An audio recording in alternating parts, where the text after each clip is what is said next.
Picture a child, 13 years old. His family sent him to America, but nobody came to pick him up. The place he called a dorm was actually a wing of a reform school. The only job he had, washing dishes. $2 an hour. That child is today the CEO of the world's most valuable company. And without that company, there would be no such thing as the artificial intelligence revolution. His name is Jensen Huang. Net worth, $100 billion. And this is not just a success story.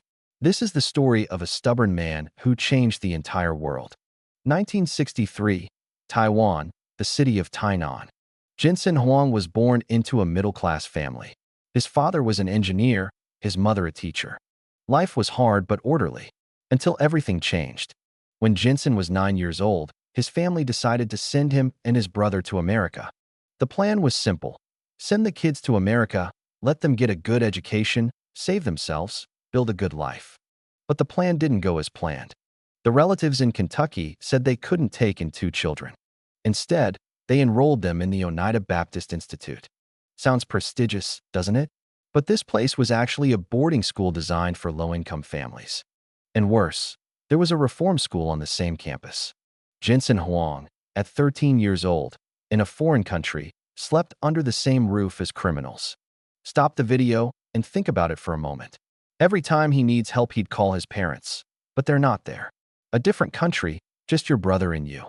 Stay on your feet, stay out of trouble, and do the best you can for yourself. Could you have done it? And to survive, he washed dishes. $2 an hour. Most people would break at this point. Jensen Huang thought differently. People who grow up in the toughest environments become the most resilient people.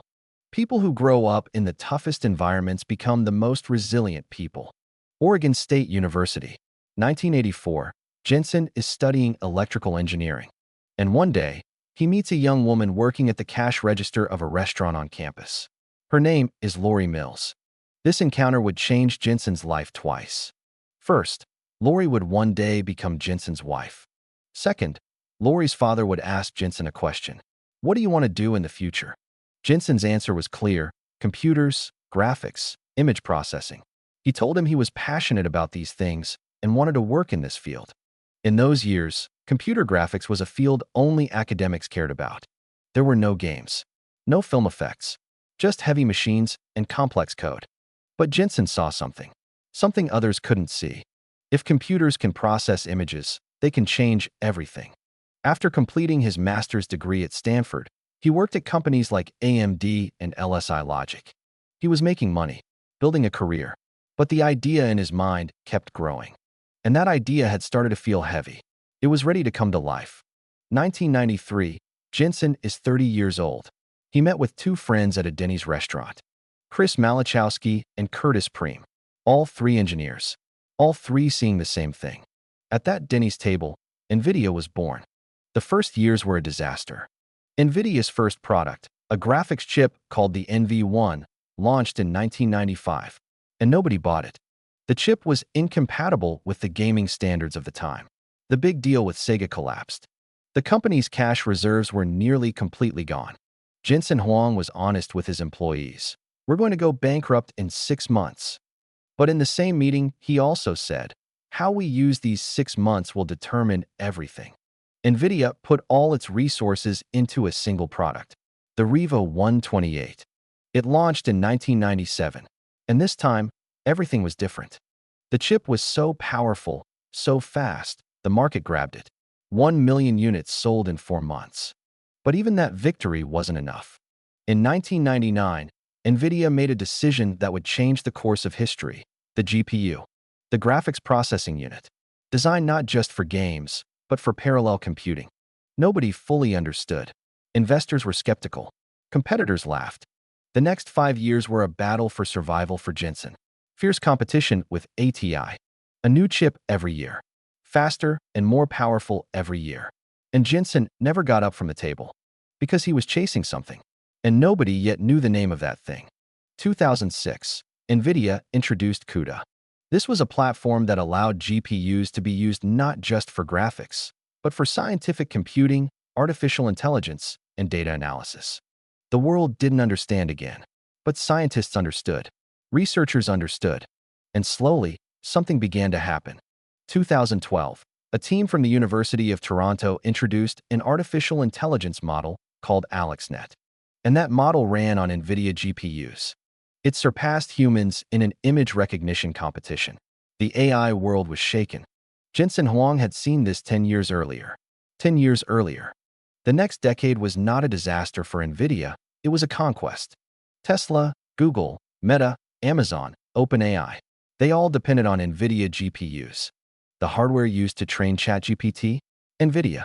Artificial intelligence for driverless cars? NVIDIA. Medical imaging, drug discovery, climate modeling? NVIDIA, NVIDIA, NVIDIA. In 2023, NVIDIA's market value exceeded $1 trillion. It became one of the 5 most valuable companies in the world.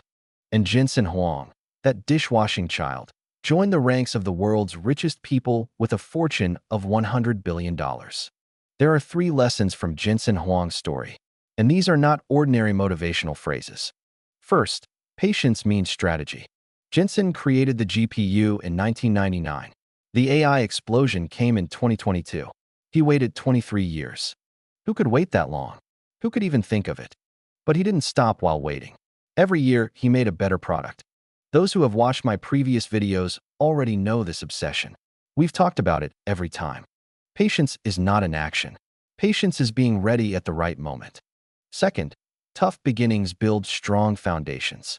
Sleeping in a reform school dorm, washing dishes for $2 an hour, being honest with your employees when the company is on the brink of bankruptcy. All of these built Jensen. Those without comfort gain resilience. In these days when we've sunk to the bottom of comfort in social media, that line hits like a slap in the face. Third, see what others can't see. While everyone saw gaming graphics, Jensen saw the future of science. While everyone chased short-term profit, he pursued a decade-long vision. True wealth is not where the crowd goes. It's hidden where the crowd hasn't looked yet. Jensen Huang still wears the same leather jacket today. He shows up to every stage, every conference, every interview in that same jacket. People ask him why. His answer, this jacket reminds me of who I am. And a person who never forgets who they are never forgets where they're going either. If this story made you think, check out last week's video too. Aliko Dangote started with $3,000 in debt and became the richest man in Africa. If you missed that story, now is the perfect time. In the next episode, the billionaire behind a product nobody knows the name of, but everyone uses is coming. Can you guess who it is? Unknown fortunes. The stories of the unseen.